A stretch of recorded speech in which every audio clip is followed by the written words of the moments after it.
जय मिथिला अपने सबके स्वागत कर रहल छी हम जागू मैथिल से शिवम कुमार चौधरी। जागू मैथिल के जो यूट्यूब चैनल अछि और हम शिवम कुमार चौधरी एकटा अपना आप में प्रण लेलहुँ ये जे जतेक भी मैथिल भाई बंधु छथि हुनका मैथिली नहीं बाजऽ आबै छनि तऽ हमर ई प्रयास रहल जे हुनको सबके मैथिली बजनाइ केना बाजल जाइ छै से सिखाबी। अर्थात ई कहियो जे जेना ऑनलाइन क्लास चलै छै एखन कोरोना काल आब फेर तेसर लहर आबि गेल छै, स्कूल कॉलेज सब बंद भऽ रहल छै तऽ हमर ई प्रयास रह जे ताहि बीचमे जे आदमी घरमे बैस कऽ मोबाइल चलाबैसँ तंग रहैया, घरमे मानि लिअ बैसल बैसल तंग रहैया तऽ ताहि बीचमे जिनका सबके मैथिली नहीं बाजऽ आबै छनि ओसब मैथिली सीख सकै छथि। ताहिके लेल ऑनलाइन क्लासके लेल टीचमेंट ऐप डाउनलोड करी और टीचमेंट ऐपमे अहाँके वीडियो परमे देखाइत हैत क्लास आईडी रूम, ओहिसँ जे छै से आईडी रूम के अंक दर्ज कऽ कऽ आ तकर बाद ओहिसँ जुड़ी प्रत्येक दिन ई साँझमे रातिमे जे छै से 8 बजेसँ 9 बजे धरि चलत। किछु दिन एहन हेतै जे भऽ सकै छै हमरो कोनो काज अगर आबि गेलै तऽ ओहि दिन किछु सबेर या किछु लेटके नोटिफिकेशन अहाँके ओहिपरमे नोटिस बोर्ड परमे भेट जायत। तो अगर अहाँ सब चाहै छी तऽ जरूर जुकी, ओहिठमा लाइवमे अहाँ सब संग हमहूँ बात करब और मिथिला के जे विभिन्न शिक्षक सब छथि, मैथिली के शिक्षक सब छथि, संग संग मैथिली के जतेक भी चित परिचित आदमी छथि जिनका हम अंग्रेजी में सेलिब्रिटी कहै छियनि, हुनको सबके ओहिपर में इन्वाइट करबनि और एक दिन ओहो सब जे छै से अपन अपन सफर अहाँ सबके कहता। अर्थात अहाँ सबके नव नव चीज सब दिन सीखैके लेल भेटत। ई जे हमर प्रण अछि से तकरा अहाँ सबसँ निवेदन जे एकरा साकार बनाबी। ई खास कऽ ओहि व्यक्तिके लेल छै जे व्यक्ति अपन पूरा परिवारके संग शहरमे जाकऽ बैसि गेलथि। बच्चा गाम नहीं एलै जाहि कारणसँ मैथिली नहीं सीख पेलै, मैथिली बाजि नहीं पाबै छै और आब जखन नमहर होइ छै और गाम आबै छै तऽ मैथिली जे बाजल नहीं होइ छै ताहि कारणसँ लोक ओकरा दुत्कारित रहै छै जे देखी ओकरा मैथिलियो नहीं बाजऽ आबै छै, ओ तेरे को मेरे को बाजै लए आयल हन एना ओना, बट ओहि आदमीके खराब लागै छै। एहन हमरा दूटा आदमी, नाम नहीं लेब हम एहि वीडियोमे, लेकिन दूटा आदमी हमरा एहन बात कहलथि जे शिवम जी अहाँके मैथिली बड़ नीक बाजऽ। हम कहलियै सर अहाँ सबके दया, चूँकि हमरो ओते नीक जकाँ अरे हम ई 2 सालसँ मैथिली मतलब एना धूरा झाड़ बाजब, चूँकि हमरो एना दिक्कत होइ छलैए किछु किछु शब्द बाजैमे। ई 2 सालसँ हमहूँ अहाँ सबके बीच बाजै छी और ई अहीं सब सिखेलहुँ यऽ हमरा। ई कोनो हम जे जन्मलियै तऽ हम ऊपरसँ लऽ कऽ नहीं आयल छलियै, अहीं सबके बीचमे हमहूँ रहि कऽ सिखलियै यऽ, अहीं सब हमरा सिखेलियै यऽ। और अगर हमरा कतहु गलतियो होइ छै तऽ अहाँ सब पुनः हमरा सीख सेहो दै छियै।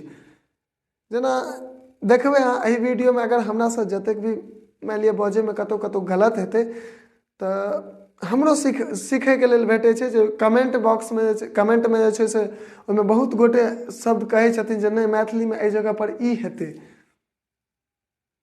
तऽ ई से हमरो सीखैके लेल भेटैए। तेनाही हमर सबके ई जे कार्यक्रम अछि निःशुल्क शिक्षा, जागू मैथिल निःशुल्क शिक्षण संस्थान टीचमेंट पर में ऑनलाइन चलैया, सब गोटे जुड़ी ओहिसँ और एहि वीडियोके अधिक से अधिक शेयर करी ताकि जतेक भी मिथिलामे रहनार, मिथिलासँ बाहर रहनार व्यक्ति छथि या मिथिलामे रहनार और हुनका मैथिली बाजऽमे दिक्कत होइ छै ओसब मैथिली रोज नया नया शिक्षक द्वारा सीख सकै छथि।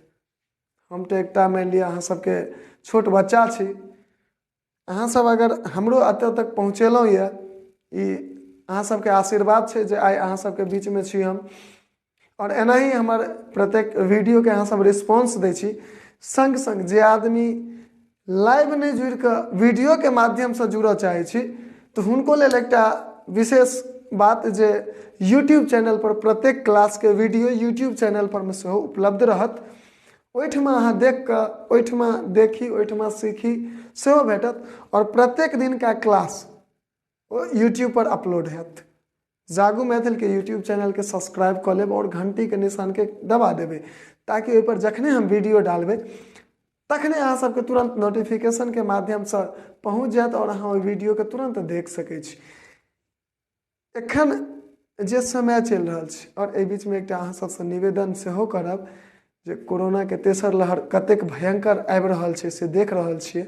मास्क पहिरी, 2 गजके दूरी जे सरकारके नियम छै से नियमके पालन करी, भीड़ भाड़मे नहीं जाए और सरकारके जे निर्देश छै तकर सेहो पालन करी।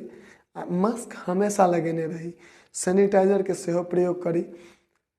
ई एहि दुआरे कहलहुँ जे फेर समय आबि रहल छै, केस दिनोदिन बढ़िए रहल छै। दिल्लीके हालत खराब भऽ गेलै, की कहै छै महाराष्ट्रके हालत खराब भऽ गेलै, अपना बिहारोके हालत आब खराब हुओ जा रहल यऽ। तऽ एहिसँ सब गोटे सतर्क रही, बची। भगवानसँ विनती करबनि हाथ जोड़ि कऽ जे सब गोटेके सही सलामत राखथि। और ई जे समय छै ताहिमे जे हम अहाँ घर पर में बैस कऽ मोबाइलमे टाइम पास करै छी गेम खेल कऽ, से नहि किछु सिखबाक प्रयास करी। ई एकटा छोट निवेदन। और क्लासरूम आईडी अहाँ सबके वीडियोके ऊपरमे देखाइत हैत। संग संग अगर कोनो प्रकारके अहाँके अधिक जानकारी चाही तऽ हमर नीचाँमे कॉन्टैक्ट नंबर सेहो देखाइत हैत। एहि नंबर पर में फोन कऽ कऽ कि जे सुझाव देबऽ चाहै छी से सुझावो दऽ सकै छी, और जे किछु जानकारियो चाहै छी से जानकारी प्राप्त कऽ सकै छी।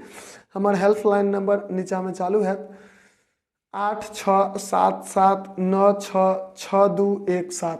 ई हमर संपर्क सूत्र अछि, संपर्क सूत्र नंबर अछि। एहि पर में अहाँ फोन कऽ कऽ अहींके संग एहि वीडियोमे अहाँ सबके आज्ञा लै छी। जय मिथिला, जय मैथिली। 5 जनवरी 2022 नियमित रूपसँ क्लास चलत। टीचमेंट ऐप के खोली और नीचा में अहाँके क्लासरूम आईडी देखाइत हैत, ओहि क्लासरूम आईडी के सर्च कऽ कऽ जुड़ी सब गोटे, और एहि वीडियो के अधिक से अधिक शेयर करी। जय मिथिला, जय मैथिली। अहाँ सबके बच्चा हम शिवम कुमार चौधरी।